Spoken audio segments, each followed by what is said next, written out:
Right. So, yes, thank you for having me. I've been to this conference a few times, and I'm going to present a new version of my PhD project that has emerged through the research. So I'm currently a postdoc researcher at Guildhall. I'm looking at XR technologies for the theater space and for live performance. My background is in dance.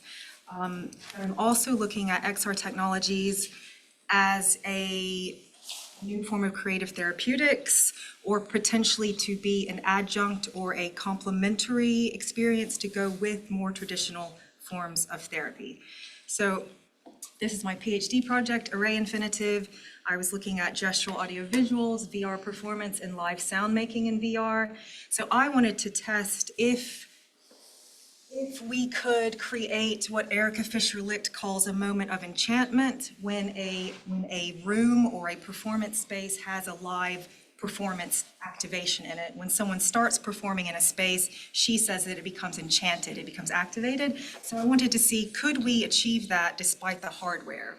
I also wanted to test whether or not the participants, the audience fully immersed in VR, could tell that a human was controlling the content they were seeing and hearing. Interestingly, this piece does not use algorithms. It needs a human biological body to perform, even though they can't see what's going on. That's how the piece works. And I also tested whether or not the piece creates a genuine altered state of consciousness. So this was the original concept, me in the middle and four audience fully immersed in VR. So there's 7 scenes that go up the color spectrum or the chakra system. Each one has its own unique soundscape. So you create a soundscape live in real time through movements. The piece was also shown in a larger context in a hybrid audience. So some people not in VR and some people in VR, and I had projections so that the non-VR people could see what was going on. And this kind of brought forth a sense of multidimensionality, whereby some people were in a completely different visual realm, some people were not, but we were all sharing the physical 3D space together. And then towards the end of the research, my PhD research, the piece became participatory. So I now let people step into my role as the performer. And this has opened up a whole new area of inquiry for me. So I'm just now kind of turning this corner. So this is very early stage research. So I'm now looking at the psychology of movement and music.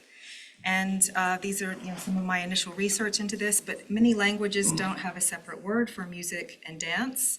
And synchronizing our bodily movements to music is significant for both listening and performing. Tempo has an impact on emotional interpretation and effect, which makes sense. So chamber music or classical music that's very slow, we often think of as sad. Rapid music we think of as exciting and joyful. Entrainment, which has been talked a lot about. Binaural beats are a form of entrainment. When bodily movements lock in or synchronize with music, thinking of techno or a rave or a party that has thumping music, right? The body starts to move in a certain way, and then the crowd starts to move in a certain way. But this is a nice thought here. A self-sustaining oscillatory process in the brain becomes phase-locked to the periodic input or stimulus. Notions around metrical embodiment, timbral features of music affect movements. When the beat is less regular, body movements are also less temporally regular. So that all makes sense. But in terms of my project, which uses ambient soundscapes, I wanted to think about the psychology of movement and music in that context. So my piece is very much informed by long-form minimal composers that worked with repetitive tones and sounds, looking at whether or not it could induce a meditative state. So Eliane Radic, Pauline Oliveros, Mariana Armature, this idea of listening intently opens up a new, Mariana Armature would say the third ear, this potential for a liminal state. So that's how I want to look at this notion of the psychology of movement and music. So I now show this participatory version of my project, and these are some recent conferences that I've done. So it's just fascinating watching how people move in this piece. So for instance, some people stay really, really small and and then other people get really big and they open up. And it's, I've had people say, she got more sounds than I got. And I'm like, well, she spent longer in the piece. She right? And there is this commonality with psychedelics in that there's a commitment, there's a paradox. You are performing to an audience you can't see, you are very vulnerable, you're moving your body, people can look at you, but you can't see them. So it does take a bit of becoming vulnerable to experience it. So this is the video. Should we see if this plays? Let's see if it works and if we can hear it.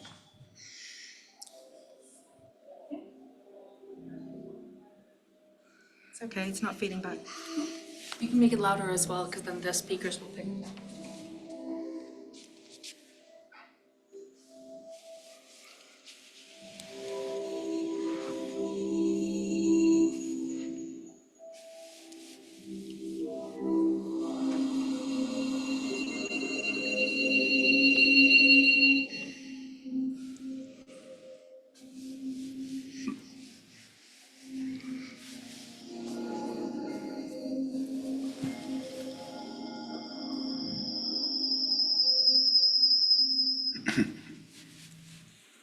Okay. So in October, I showed the piece at the ALPS conference in Geneva, and there were a lot of neuroscientists and psychologists and psychiatrists at this conference.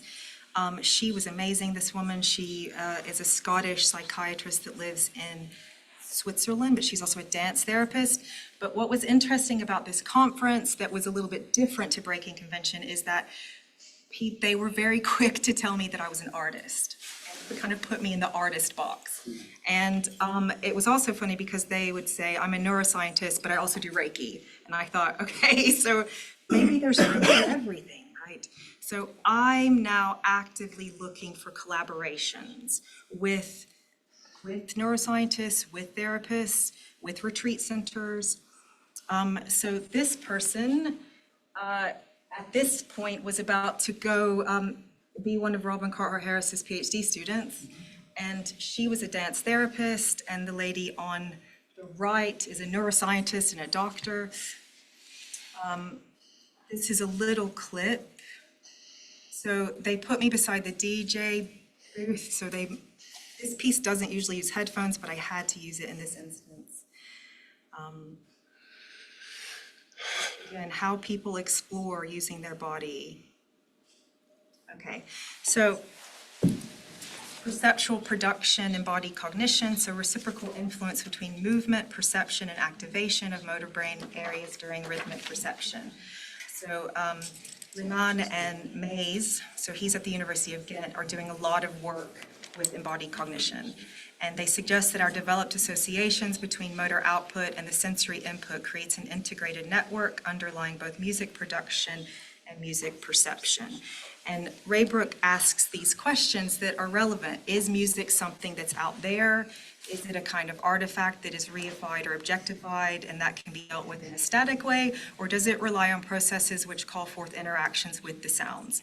And if so, what is the role of the body and the mind in this process of sense making? So thinking about cognition as an activity that is structured by the body, which is immersed in an environment that shapes its experience. And cognition depends upon experiences based in having a body with sensory motor capacities that are embedded in an encompassing biological, psychological, and cultural context. And to quote Suzanne Cusick, the score is not the work of the performer, nor is the score made sound the work. The work includes the performer's mobilizing of previously studied skills so as to embody, to make real, to make sounding a set of relationships that are only partly relationships among sounds. So most recently, I showed the piece at the Science of Consciousness in Arizona. And again, I'm gonna play a short clip, and you can tell who's really understanding that it's an instrument.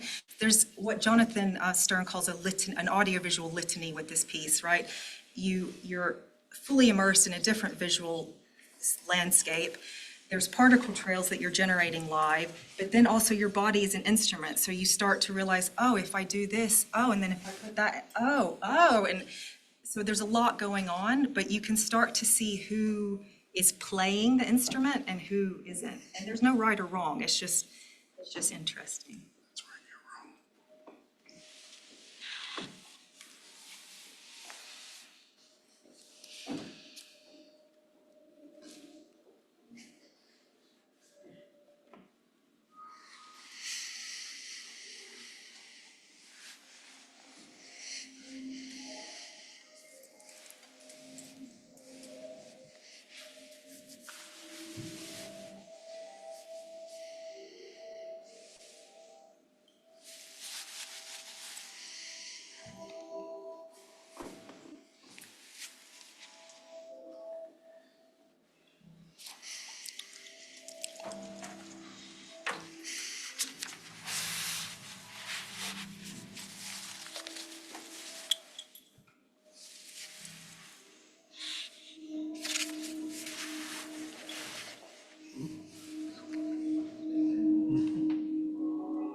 Music to be.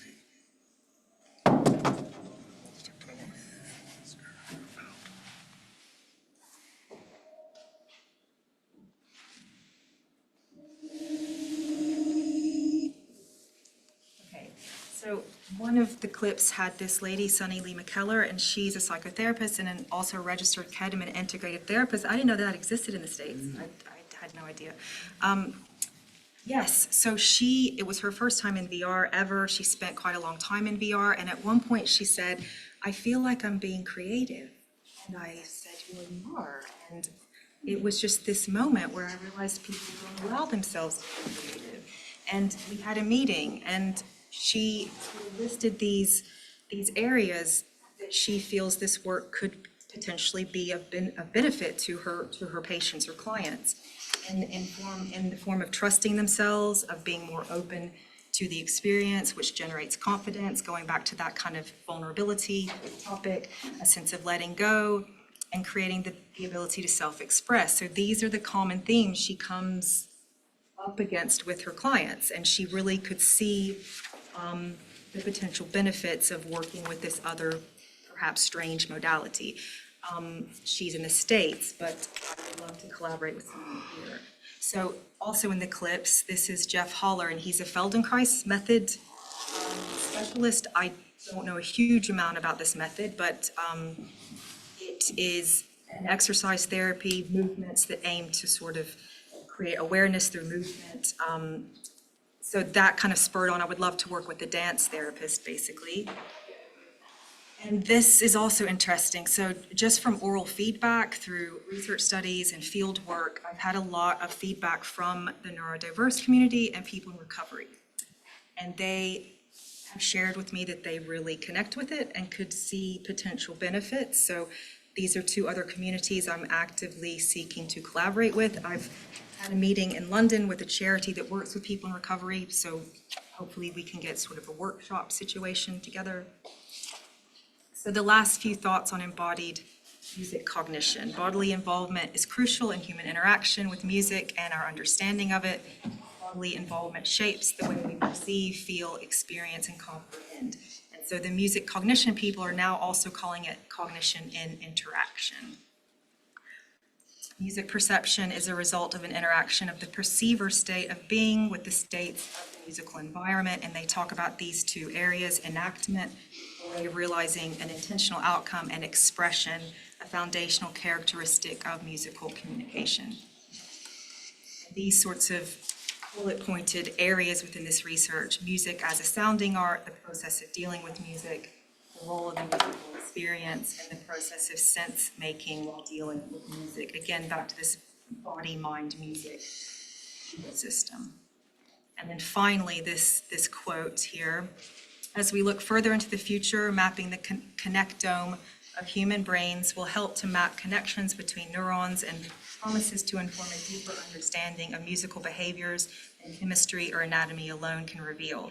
Perhaps chief among the major unanswered questions are what the evolutionary basis of music may be, what the connection between music and health outcomes is, and what makes some musical compositions more memorable and enjoyable than others.